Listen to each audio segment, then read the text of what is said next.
Yo! What's up mga Kayokabs?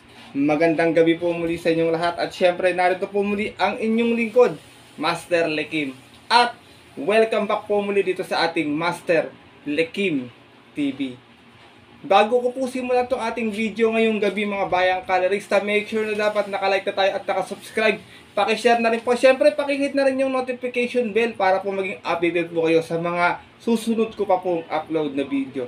At ngayong gabi mga bayang kalerista, meron tayo muling konting silip, giya at twist alsi sa karera para po kayo araw ng Miyerkules, Valentine's Day, February 14, 2024. Dito po muli sa Metro Turf Malbar, Batangas. At meron po sila itindang 7 races na magsisimula po sa ganap na alas 5 ng hapon. Sana po makachamba tayo ng dihado ngayon para makakuha tayo ng pang-date ngayong araw po ng Valentine's Day. Alam po, Ash Wednesday din ngayon mga bayang kalerista. Kaya sana makachamba tayo ng dihado. Mapasama tayo sa mga pabuti ating mga tinatayang exotic bets. Kaya bago ko po simulan itong ating video, pinapasalamatan ko lang po yung ating YouTube subscriber po na si Sir Elmer aka Windblown. Maraming salamat po sa inyo, sa inyong binigay po para po sa mga alaga ko. Napakalaking tulong po nun. At yun, meron na sila na stock na pagkain. God bless po sa inyo Sir Elmer aka Windblown. At ginigreet ko rin na shoutout syempre yung kanyang dalawang anak na si Maria and Luises, asawa niyang si Ma'am Sol, at yung kanyang pusa na si Loli. Shoutout po sa inyo.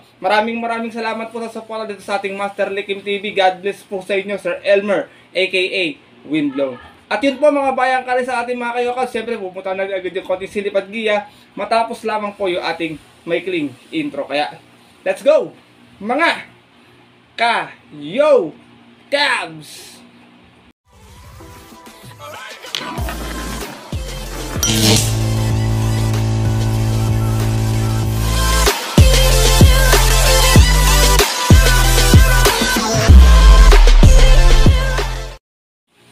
At gaya nga po ng nabanggit ko kayo na sa ating intro, meron lamang tayong 7 races ngayong araw po ng Miyerkules. Siyempre, tigi-tigisang set lang po ito ng take all, pick 6, pick 5 at pick 4. Medyo may kanipisan pa ng konti ating lineup. Pwedeng magyamado, bayang kalerista. Pero siyempre, meron pa rin dyan mga magbibigay ng mga yummy dividends sa mga exotic bets natin para magkaroon ng dividendo. May lumusot na mga dihado. Kaya ito, simulan ko lang agad yung ating mga konting silip at giya. Siyempre, wala nang patumpit-tumpit pa, bayang kalerista. Good luck po sa inyo lahat. Happy Valentine's Day and start na po tayo. Race number 1, start na ating winner take all event. 1200 ating distansya, 3-year-old and above maiden. Meron lamang tayong 5 kalawak na maglalaban-laban. Non-winner to. Halos lahat to yung talagang mga tagupay prema. Pero siyempre, may mga veterano na rin dito sa grupo na to. Dito ako, first chase ko, numero 1, tanging ikaw, nare-rendan po ni DL Camanyera. Last run, maganda yung tinakbo nito. 130.4 yung prineba sa 1400. Dumating po siya ng tarsera. Umalis po ng 8-4 out of 9 runners na naglaban-laban sa 1400 na distansya sa isang 2-year-old maiden ng February 7, kung saan ang nanalo po doon yung heavy favorite na si Pete Bell. Same rider pa rin tayo dito, DL Camanyero, para sa ating numero 1 si Tanging Ikaw. Second choice ko, maaaring horse to beat dito, numero 4, Golden Jaraywa. Nare-renda naman po ni CS Farid Jr. Ito naman si Golden Jaraywa. Segunda dun kay Pete Bell last time. Mayroon itong 130 flat. Umalis ito ng 5-5 out of 9 runners na naglaban-laban. Same ano na rin po, 3-year-old maiden at same date din po. Same rider pa rin tayo, CS Farid Jr. Para sa ating numero 4 si Golden Jaraywa. Race number 1 po, bayang kalerista. 5 lang yung kalahok, halos lahat to non-winner. Kayo nang bahala kung may napipisil pa kayo mas dihado pa. First choice ko po muli, numero 1, Tanging Ikaw. Second choice, numero 4, Golden Jaraywa. Good luck po. At narito na po tayo sa ating race number 2, kung saan magsisimula naman yung ating pick 6 event, 1200 meters sa distansya. At isa itong pinaka-rating base class 5-point split placer. Meron tayong 6 runners na maglalaban-laban. Tingin ko early speed battle sa unahan agad to. Little Miss Saturday, Wild Eagle, signature move. Yung iba dito, puro agapay na rimati na lamang. Pero dito ako, first choice ko, numero 4, Little Miss Saturday. Nare-rendahan po ni CS Farid Jr. Baka umagapay lang sa tercera pwesto to, manood lang ng boxing sa unahan. At yung uling takbo niya sa 1200, may 116.8. Dumating po itong pang-apat, 2 stretch yung nag-outings, out of 6 rounds sa naglaban-laban. Same rating base po dyan po ng January 19, kung saan ang nanalo po doon yung dihadong si Todo Pong. Same rider pa rin tayo dito, baka mag back to back, CS Farid Jr. Para sa ating numero 4 si Little Miss Saturday. Second choice ko, maganda yung post position, pwede makalago agad sa unahan to, numero 1. Signature move, narerendahan po ni RM Adona. At ito, piling ko, pwede magbigay ng pressure kay Wild Eagle sa unahan. Medyo mahaba rin yung hininga nito. Last run, may 129.8 sa 1400. Segunda po, umalis ng 1-1. Out of 13 runners na naglaban-laban. Same rating, busy po dyan po ng February 9 naman. Kung saan ang nanalo po doon, yung kabayong si Bonnie Avenue. Same rider pa rin tayo dito, RM Adona. Para sa ating numero 1, si Signature Move.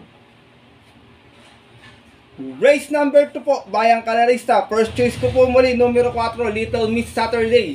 Second choice, numero 1, Signature Move. Good luck po. At di pa tapos tayo dito sa ating race number 3, kung saan magsisimula naman yung ating pick pag event. Other field accommodating this class 5 5-point split placer ulit. For the 1200 yung ating distansya. At meron naman tayo ditong 7 runners na maglalaban-laban. Dito, first choice ko, maganda yung post position, maiksi distansya, tingin ko baka makaraos na. Gray Galloper, numero 1, Ivan, narerendahan po ni CB Ardonia. Last run sa 1400, may 130.2, na segunda lamang, umalis ng 1-1, kumbaga siya nagdala ng marcha ron. Out of 7 runners na naglaban-laban, rating base 5 din po ng January 27, kung saan na-upset po siya doon ng dihadong si Adorable Felicia. From Boji Henson, susubukan ngayon kay CB Ardonia ang renda para sa ating numero 1, si Ivan. Second choice ko, ito nakaagapay lang agad sa unahan to. Numero 3, Heritage, narerendahan po ni O'Neil Cortez. Ito namang si Heritage ay may 115.6 sa 1200 last time. Dumating po itong Tercera. Umalis ng 4-4 out of 7 runs naglaban-laban sa rating B6 and 10. Bumaba po ng grupo muli dito. At yun po ng January 31 kung saan ang nanalo po doon yung kabayong si Fortress. Same rider pa rin tayo dito, O'Neil Cortez, para sa ating numero 3 na si Heritage. Isinasama ko pong third choice. Last time medyo nabitin lang to. Kumuha na ng bandera to eh. Mga last 100 meters siguro. Numero 7, Douglas Spear. Narerenda naman po ni BJ Guerra. Ito naman may 115.6 last time sa 1200. Dumating po itong segunda. 3-2 yung naging outings niya. Out of 6 runners na naglaban-laban. Rating base 5 din po ng January 31. Race 2. Kung saan ang nanalo po doon yung kabayong si Blue Miss. Same rider pa rin tayo dito. JB Guerra para sa ating numero 7 si Douglas Spear. Race number 3 po, Bayang Kalarista. First choice ko po muli, magdadala ng marcha, numero 1, Ivan. Second choice ng mga nakaagapay agad, numero 3, Heritage. At third choice yung numero 7, si Douglas Spear. Good luck po. At narito na po tayo dito sa ating race number 4, kung saan mag-start naman yung ating pick 4 event. Another 1200 meters at isa itong field accommodating base class 5 5-point split muli. At meron naman tayo itong 5 kalahok na maglalaban-laban. At tingin ko, anybody's race to. Iba ito mga sagad na sa baba sa grupo, Bayang Kalarista. Kayo nang bahalang mamili na lamang dito ha. First choice ko, numero 1, Sky Magic. Narerendahan po ng medyo buenas ngayon, Pabs M. Cabalejo. Itong si Sky Magic, meron itong 115.8 sa 1200, kung saan dumating po itong pang-apat nun. Umalis to ng 2-2 out of 8 runners na naglaban-laban. Sa rating B6 and 10 papodyo po ng December 6, kung saan ang nanalo po sa karera nila, yung kabayong si Quincy. From Mark A. Alvarez, isa yung susubukan ng renda kay PM Cabalejo para sa ating numero 1, si Sky Magic. Second choice ko to, baka kumukuha lang ng tiyempo. Numero 5, Song of Silver. Narerendahan po ni Apprentice JR Galiada. Medyo magaang yung peso niya, 48 lang. Baka makaagapay agad sa unahan to. Meron naman tong 116 sa 1200 kung saan natarasera po ito. Umalis to ng 2-2. Out of 8 runs na naglaban-laban. Same rating base sa deposit po ng August 18. Kung saan ang nanalo naman po sa karera nila yung kabayong si Can You Give. From JC Guerra, di sa magrerenda, JR Galiada para sa ating numero 5, si Song of Silver. Race number 4, anybody's race. Kayo nang bahala kung may napupusang pakipangdagdag. Bayang Karisa, 5 lang yung kalahok po dito. First choice ko po muli, numero 1, Sky Magic. Second choice, numero 5, Song of Silver. Good luck po. At nato na po tayo dito sa ating race number 5, kung saan another 1200 meters at isa itong field accommodating base class 4, 28-33, 34-39 merge race. Meron tayo ditong 8 runners na maglalaban-laban pero 7 in betting number lamang po. Dito ako, first choice ko, pabor sa kanya yung distansya, lalo pag hindi nabulilig sa unahan to, may kalalagyan sila rito, kahit medyo umakit ng grupo to dito. Numero 5, Doña Chichay, narerendahan po ni MR Elios, magaang pa sa peso, lamang sa peso, tingin ko, basta makaalago agad sa unahan to, baka kumapit lang yung bata dito. Last run, may 126.6 to sa 1400, na tarsera to, siya yung nagdala ng marcha, 1-2 out of 8 runs naglaban-laban sa isang merge race po ng 22-33, at yun po ng January 19, kung saan ang manalo po doon yung kabayong si Simply Jesse. From Rico Camba, susunod sa mong rerenda, MR Elios, para sa ating numero 5 si Doña Chichay. Second choice ko, ito magandang tinakbo last time sa 1200 na ito. Numero 1, Full Combat Order, narerendahan po ni JD King Flores. Last run may 112.6 na segunda ito. Umalis lamang ng 3-3 out of 6 runs na naglaban-laban. Rating base 34-39 po, yun po ng February 7, kung saan ang nanalo po doon yung kabayong si Diversity. Same rider pa rin tayo dito, JD King Flores, para sa ating numero 1 si Full Combat Order. Sinasama ko pong third choice, couple entering 3 and 3A, Pete Bell with JRD Ocampo, and 3A Orange Bell with JB Hernandez, isang di bandera, isang di rimate. Pete Bell last time nakagraduate sa kanyang maiden assignment sa 1400, may 128 flat, nanalo po ito, 1-1, bandera tapos. Out of 9 runners na naglaban-laban sa isang 3-year-old maiden ng February 7, kung saan tinalo niya po doon yung nasa race number 1 ngayong si Golden Jeraiwa. From Mark A. Alvarez, this time mangrerenda JRD Ocampo, para sa ating numero 3 na si Pete Bell. Samantala ito namang si Orange Bell, last time tarsera ito, may 112.8 sa 1200. Umalis naman po ito ng 2-2 out of 6 runners na naglaban-laban. Sa rating is 34-39 at yun po na February 7, doon din po sa kahirang napanalunan ng kabayong si Diversity. Same rider pa rin tayo dito, JB Hernandez, para sa ating 3A na si Orange Bell.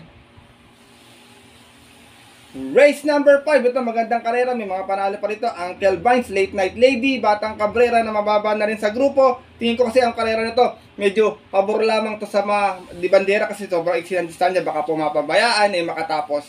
First choice ko po muli, numero 5, Doña Chichay. Second choice, numero 1, Full Combat Order. At third choice, yung couple entering 3 and 3A, Pete and Orange Bell. Good luck po. At narito na po tayo dito sa ating penultimate race ngayong araw po ng Miyerkules, race number 6, the 1200 meters, at isa itong pinaka rating base class 5, 6, and 10 split. Meron naman tayong 8 runners na maglalaban-laban dito. Dito, long shot of the day ko, bayang karerista. First choice ko, numero 4, Princess Serena. Narendahan po ni Lester Jesus. Last run sa 1200 dito, muntik na manalo to. Meron to 114.8, segunda po ito. Umalis ng 1-2 out of 8 runners na naglaban-laban. Rating B6 and 10 din po dyan po ng January 10, kung saan nanalo nga po doon yung kabayong si Aki Holly. From Belgium, Mel Galieta, di sa ang rerenta, Lester Jesus, para sa ating long shot na numero 4, si Princess Serena. Second choice ko, pwede kumuha agad ng bandera sa unahan to, numero 2, Southern Man, narerendahan po ni O'Neal Cortez. Last run naman to sa 1200, meron tong best time na 114.2. Dumating po itong tarsera, siya yung nagdala ng marcha, 1-1 out of 7 runs na naglaban-laban. Sa rating base 11-15 po, at yun po ng last year, December 28, kung saan nakalaban niya po doon yung yamadong si Walking on Sunshine. Same rider pa rin tayo dito, O'Neal Cortez, para sa ating numero 2 na si Southern Man. Kung magkakaroon nga po ng early speed battle sa unahan dito, gaya nga po, natulad nga pinabanggit ko, Southern Man, Princess Serena, baka makachama po yung mga nakaaga pa agad na pwedeng pumesto ng maaga. Sinasama kong third choice, numero 6, Kalanggaman Island, narerendahan po ni CS Para. Ito kabayo ito, pwede rin isunod, pwede rin iuna pag ginusto. Nanalo po ito last year, meron to 128.2 sa 1400, kung saan banderang tapos. Out of 10 runners na naglaban-laban sa rating base 16 and 21, dalawang grupo na po yung nabababa nito dito, bayang karerista. At yun po ng December 2, kung saan na-upset po niya doon yung outstanding favorite na si Ayuda. Same rider pa rin tayo dito, si Espare Jr. para sa ating numero 6 na si Kalanggaman Island. Race number 6 po, bayang kalarista. Kung may napupusuan pa po kayo, dagdag na lamang po tayo dito. May mga tsamba pa po rito, Limonsudan Falls, Top Romance, Malibobel. Pili na lamang po kayo kung may pang dagdag pa. First choice ko po muli, long shot of the day ko po, numero 4, Princess Serena. Second choice, numero 2, Southern Man. At third choice, yung numero 6 na si Kalanggaman Island. Good luck po. At narito na po tayo dito sa ating last and final race ngayong araw po ng Miyerkules para tingnan po natin mapabuto exotic bets sa take all pick 6, pick 5 at pick 4. At isa itong field accommodating base class 4, 22-27 split. Kaisa-isa ang 1400 na distansya. Meron tayong 10 runners na maglalaban-laban. Tingin ko sa kalera na to magkakaroon ng early speed battle manggagaling kay Arcet. Arcet matinding pinahirapan nito last time. May si American Dream. Cuts in the Cradle. At nandito pa si Jubilum na talaga matutulin sa unahan. Kaya to maganda karera to. First choice ko po dito, numero 5, Batang Kangkalu. Narerendaan po ni JD King Flores. Siyempre, taga-Caloocan tayo, mga bayan kayo. Sa tsaka last time, ang ganda po ng tinakbo nito. Natarasera po ito sa isang 1400 na distansya. May 127.4. Umalis po ito ng 12-11. Out of 14 runners na naglaban-laban. Same rating base din po dyan po ng February 7. Kung saan, ang nanalo po doon last race, yung kabayong si Parisian Light. Same rider pa rin tayo dito, gamay na ni King Flores kahit maiwan pa sa salida. Itong ating numero 5 si Batang Kangkalu. Second choice ko to, pwede rin umagapan agad. Cambio Inete pa, numero 3, Sylvia Plat. Narerendaan po ngayon ni Patty Dilema. Ito naman, nanalo to sa 1200 noon. May 113.2 po ito. Umalis lamang ng 2-2 out of 7 runners na naglaban-laban. Rating B 1621 po. Umakyat po muli siya ng grupo dito. At yun po ng December 28 kung saan tinalo niya po doon yung kabayong si Meleflues.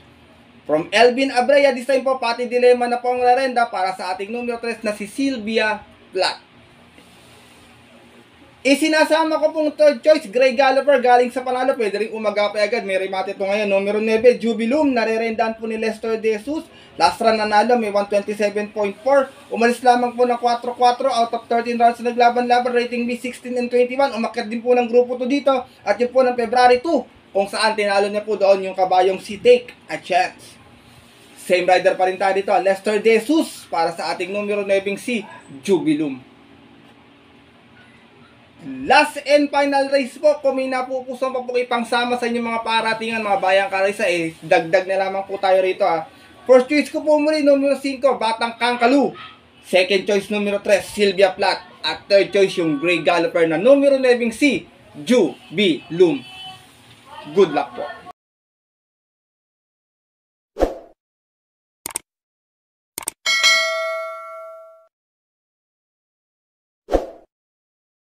At yun po mga bayang kalerista at ang ating mga kayokabs natapos na po ito ating video na ating konting silip at giya ngayong araw po ng Miyerkules na sana po makatulong po sa inyong diskarte at pananaya. Sana po makadiyado tayo lalo na't ngayon Valentine's Day po mga bayang kalerista. At sana makachamba tayo ng yummy dividends at mapasama tayo sa mga paborito patig natayang mga exotic bets gaya ng winner take all, pick 6, pick 5 at pick 4. Pinapaalala ko po sa inyo na sariling aral ko lamang po ito, kuro at opinion po sa karera. Maaari niyo pong sundin or maaari naman pong hindi. Kung hindi niyo po kursunada, skip na lang mga bayang karista. At syempre, pagdating po ng tayaan sa takilya, mas mananay ko sarili niyo pong napupusuan and always mga bayang karista, kayo pa din po yung masusunod.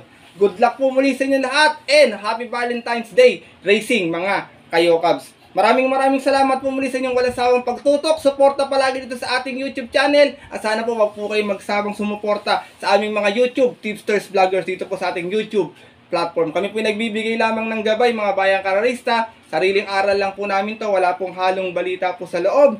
Kayo na pong bahala kung nakukursunadahan nyo yung aming mga ibibigay na giya sa mga bawat karera po na talargan. Kaya muli maraming salamat po sa inyong suporta mga kayokabs. At bago po ako matapos sa ating video, shoutout lang po muna ako. Pinapasalamatan ko po muli si Sir Elmer, aka Windblown. Maraming salamat po muli sa binigay niyo po para po sa mga alaga ko. God bless po sa inyo at ingat po kayo palagi dyan.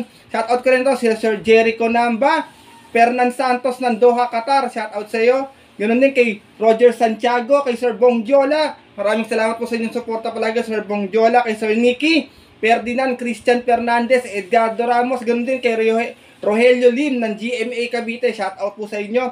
Victor Lavinia, Ariel Maranak dyan sa Iams OTV. Boss Ariel, kapi tayo pag napasyal ulit ako dyan sa Iams OTV. Ganoon din kay Sir June, sa aking GC yan, sa aking MLGC. Kay Sir June, kay Sir Kaloy Gonzaga, kay Jeffrey Escultura, at sa mga members po na aking GC, sila Draysen Padilla, sila Job De Luna, si JM Bretenya, Noel Lustre, at marami pa. Hindi ko na isa-isa, marami. Pero shoutout sa inyo dyan sa MLGC. Enjoy kayo dyan. Ganun din, shoutout ko rin si Brian Tadle, Junax from Parola, Tondo, Manila. At yun po mga bayang kalarista, shoutout din po sa mga nanonood po sa oras na ito. At yun po, ang ganito na lamang tayo muli at makita ka na lang sa susunod ko pong upload na video. Ito po ang inyong lingkod, Master Lekim, na always po nagsasabi sa inyo at nagpapaalala na ang karera po ay dapat po libangan lamang dahil ito'y tsambahan lang at talagang tapat-tapat lang. Minsan swerte, talagang minsan malas, pero pag pinagbigyan tayo siyempre ng nasa taas, huwag po natin kakalimutan magpasalamat sa Kanya at tumulong sa ating kapwa. Kahit sa simpleng pamamaraan lamang. Ika nga, share your blessings po mga Kayokabs. Good luck po muli sa inyo lahat and happy racing sa mga pupunta po ng OTVs. 5 PM ating start time. Mga maagang pumipila at tumataya, nanonood na lang sa bahay. Stay safe everyone po. God bless bayang kalerista. Lalong-lalo na sa mga solid po natin diyang mga Kayokabs.